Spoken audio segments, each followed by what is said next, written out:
Hey guys, what's up? Robby here, and we're taking a special look at new gameplay secrets from Red Dead Redemption 2. And yes, I know we've got a little bit longer to wait until the game comes out. In fact, it's going to be sometime in 2018, but thankfully, we have some beautiful new screenshots that keep revealing some new stuff, including the possibility of changing seasons, super rare weapons, story details, and more. So guys, let's dive into all the details. And remember, I'm giving away a copy of Red Dead Redemption 2, so don't forget to hit that like button, leave a comment down below, and subscribe to the channel for a chance to win. So yeah, first up, it's quite apparent that we will be able to dual-wield weapons in the new Red Dead Redemption 2, but some of you cleverly noticed from this screenshot here, we have two variations of pistols. So it seems that dual wielding two different types of weapons might be possible in Red Dead Redemption 2. Besides, we did see this mechanic in Max Payne 3, and I loved Max Payne 3. I also loved the multiplayer, by the way.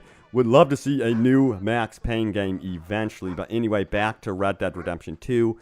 So yeah, it could be very possible, guys, that dual wielding two different types of weapons could be very likely in Red Dead Redemption 2. And it would be interesting to dual wield weapons that have different clip sizes, so your focus would have to be pretty intense during those moments. And also, the biggest thing about dual wielding here is how will the Deadeye function actually work?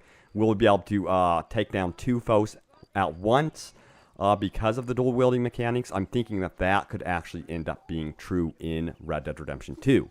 And you're probably also asking yourself, how big of an area is Red Dead Redemption 2 going to cover in terms of land space? Well, the new screenshots indicate we could be heading more up north with a Deadwood-inspired town, but also we see here what appears to be the Redwood Forest. Now, this means we'll likely be heading as far west as California in the game. Now, this could be one of the largest open worlds that Rockstar has designed, if this is true, of course. But seeing the Redwood Forest is pretty cool, and it would be really neat to explore California in the late 1800s.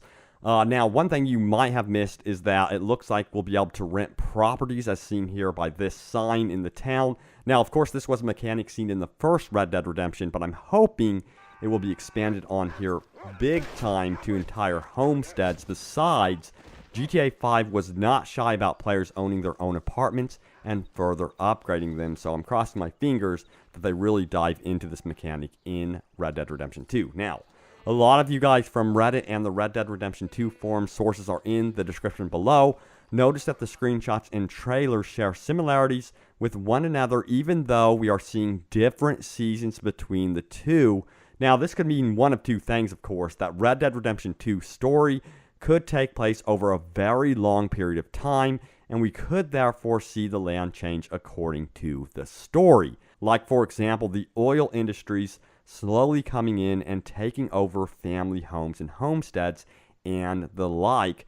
Or we could be seeing seasonal changes in the game. But of course, it might be possible we could be seeing both, but there's quite a bit of discussion lately from the community, from the screenshots and comparisons to the trailers, that some of these shots appear to show the landscape evolving or changing between shots. So guys, great find there, and that'd be very cool to see seasonal changes. You know, I remember one game that did this, of course, was Assassin's Creed 3, but it would be even more interesting if we saw, you know, a long span of time pass in the game, and you saw, you know, how the landscape changed according to the story, and oil industries moving in and technology evolving over time, and then basically encroaching in on homesteads and families. So I think that's going to be a big theme.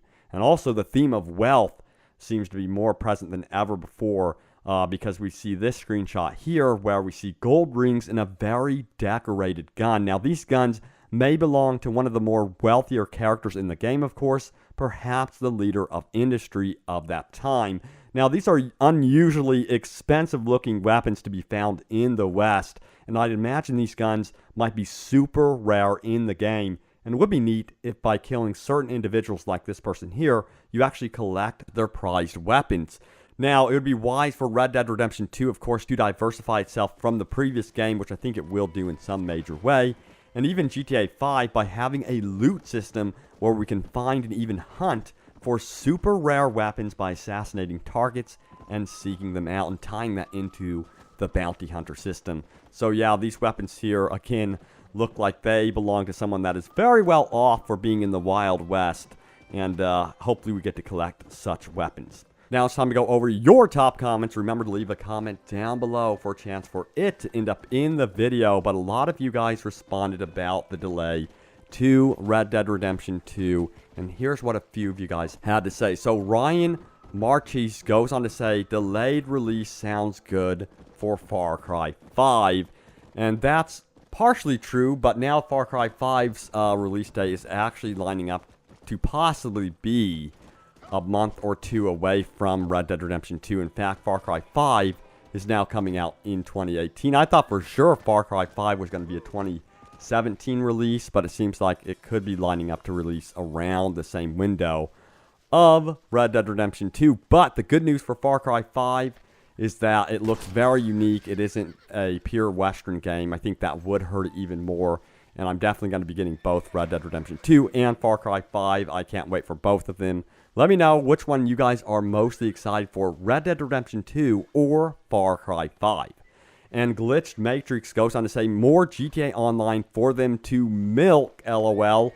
And yes, I guess that's partially true. They still have plans for GTA Online right now. But the funny thing is this, guys, that GTA Online has actually been able to support Red Dead Redemption 2's development. If you think of it in that way, you kind of want GTA Online to continue succeeding so they can pour more time and more resources into Red Dead Redemption 2. They're just taking whatever they're earning from their previous games and stuff like that and putting it into their newest outing, which is, of course, Red Dead Redemption 2.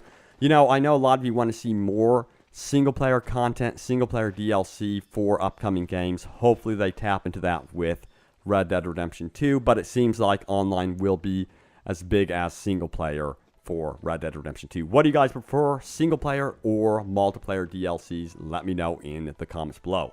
But guys, thanks so much for watching. Stay tuned for more Red Dead Redemption 2. And remember, we're giving away a copy, so remember to subscribe, like this video, and leave a comment down below. Thanks guys, and I will see you later and in the Wild West. I'm in a bad place here.